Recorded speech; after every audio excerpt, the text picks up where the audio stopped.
Chapter 84. The Vision of Jairus, the 10th Visionary. The highest principle of true wisdom, love, the only bread satisfying the spirit.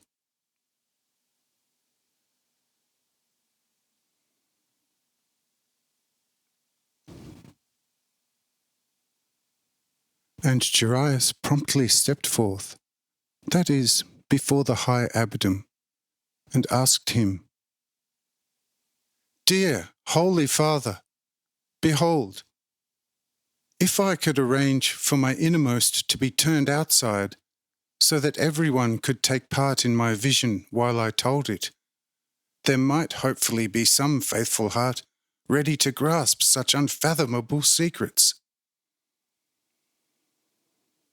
However, since all these listeners cannot at the same time view what I shall be telling them about, will they accept it and will they believe it? And if then they will not accept and grasp it, will my account not be like a lie, which nobody who is wise believes, because it is a falsehood at the bottom of which there is no truth? Since, therefore, my vision is so unbelievable that the patriarchs may take offence if I told it, behold, dear Holy Father, I might happen to fare at least like Horadin, the one before me, who through your goodness surely related everything that could be told. For I am not a good speaker, and, when it comes to such unheard of things, extremely poor. Therefore, here Abbot promptly interrupted him and said, rather seriously, "Yes, exactly for this reason you will at once begin with your tale, or perish in your spirit forever. Do you understand these words? Behold, you do not want to heed the Father's words, therefore, you should heed those of your Lord, in case the Father's words should not suffice you. However, should the Lord not even be sufficient, the deity will stretch out its arm over your neck. I tell you, for now you still have the Father's word.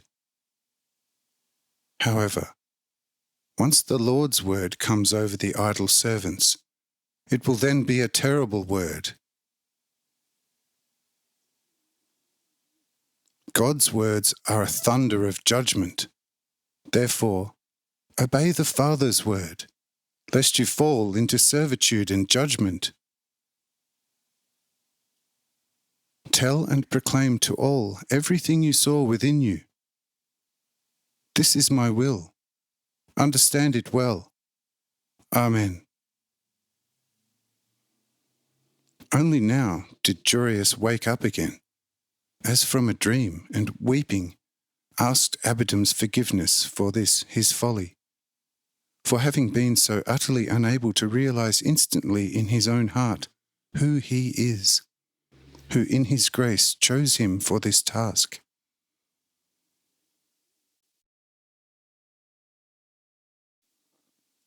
When he was then greatly reassured by Abbot that the Father really has nothing to forgive, taking the child not to account, but at all times helping the fallen to rise, and diligently looking for the lost until he finds it, lovingly taking it onto his holy shoulder, and full of joy carrying it home, he promptly began to speak as follows.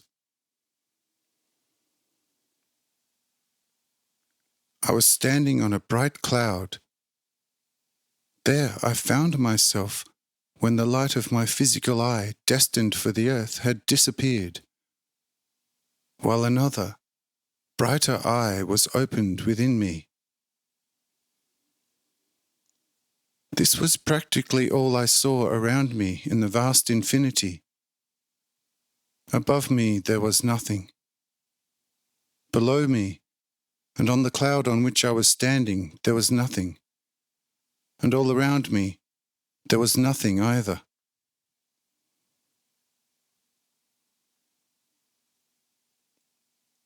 I was unable to determine whether the cloud was rapidly carrying me through endless spaces, or maybe standing still, for there was nothing anywhere by which to gauge either my movement or inertness.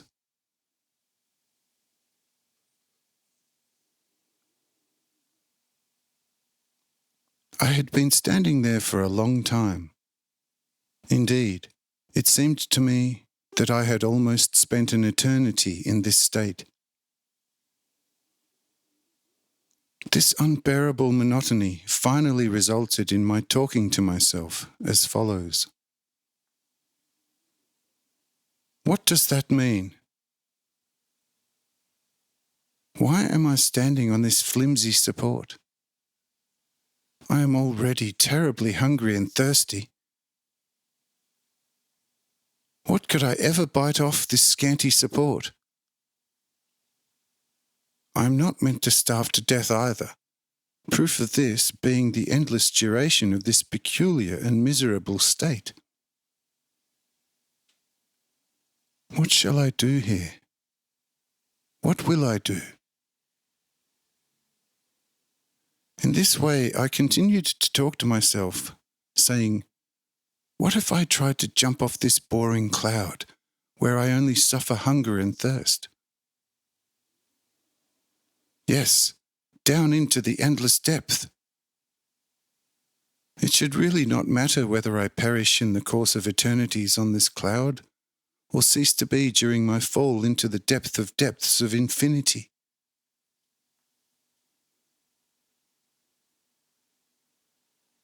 Having said this, I mustered all my strength, dragged myself to the outer edge of the cloud and, closing my eyes, jumped off the cloud.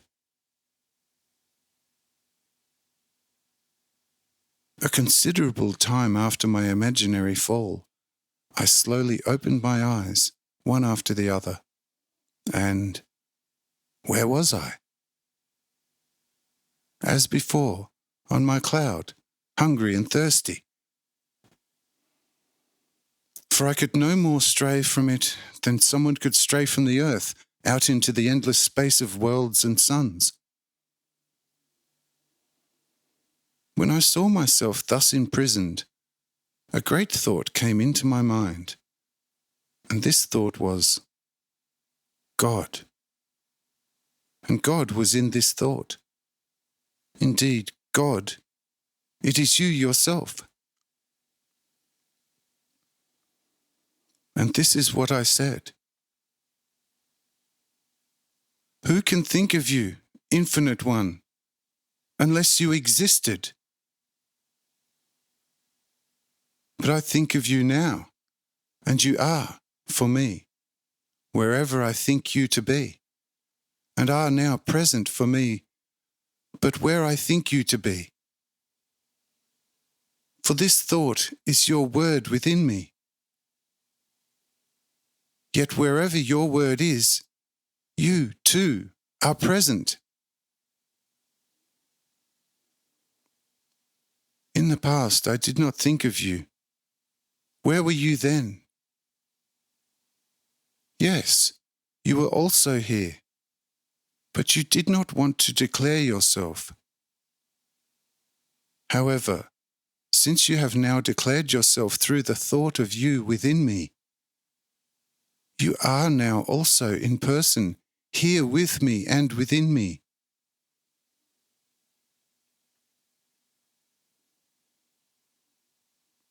Having become lost in such lofty thoughts, I was suddenly overcome by sleep. And in my sleep I dreamt that in my hunger I swallowed, like a strawberry, the earth seen at my feet, as well as the moon and the sun, and finally the whole starry firmament with all its free waters, without, however, becoming appeased. Here I asked myself again, how can I still be hungry? Have I not God within me, and now in my stomach the whole of God's creation?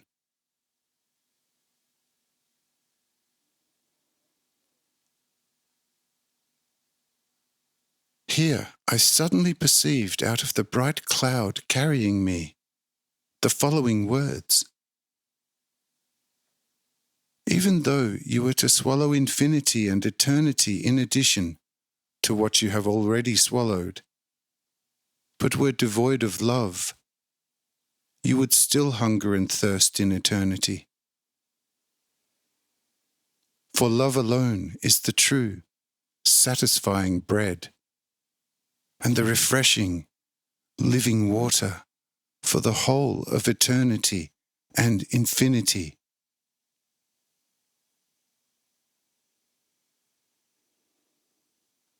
Of what use to you is God without love? And what is the whole heaven without the same? Behold, therefore, a child in the cradle is greater than you, although you swallowed the entire heaven. For the child has love. Therefore, turn in your heart to love, and you will already find in one atom of love endlessly more than what here your old wisdom has given you.